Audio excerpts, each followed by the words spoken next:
La justice sud-africaine a tranché. Jacob Zuma devra rembourser plus d'1 million d'euros utilisés pour financer ses frais juridiques personnels lorsqu'il était encore au pouvoir. L'ancien président, contraint à la démission en 2018 après une série de scandales, dispose désormais de 60 jours pour s'exécuter. Dans son jugement, la haute cour de Pretoria a confirmé que Zuma avait illégalement mobilisé de l'argent public pour couvrir les frais liés à ses multiples affaires de corruption. Les juges estiment qu'aucune disposition légale ne permettrait à l'État de prendre en charge des poursuites relevant de la sphère personnelle. Cette décision clôt un long feuilleton judiciaire entamé il y a plusieurs années. Les avocats de Zuma avaient plaidé que leur client n'était pas personnellement responsable de ces paiements, arguant qu'ils avaient été approuvés par les services de l'État. La justice a rejeté cet argument, soulignant que l'ancien chef de l'État avait abusé de ses prérogatives pour se protéger à titre individuel. L'ancien président a désormais 2 mois pour restituer la somme,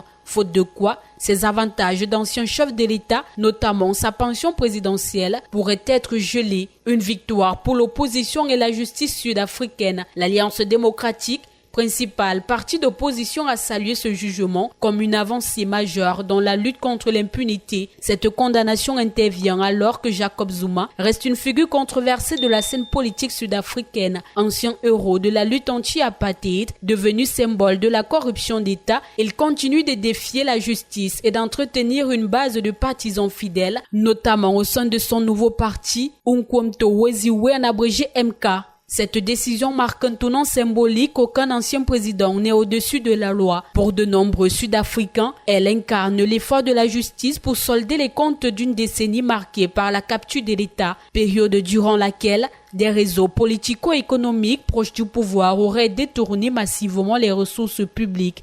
Zuma, qui a déjà purgé une courte peine de prison pour outrage à la justice en 2021, fait toujours face à plusieurs procédures pour corruption, fraude et blanchiment d'argent. L'ultimatum de la haute cour sonne comme un avertissement. Le temps de l'impunité semble toucher à sa fin.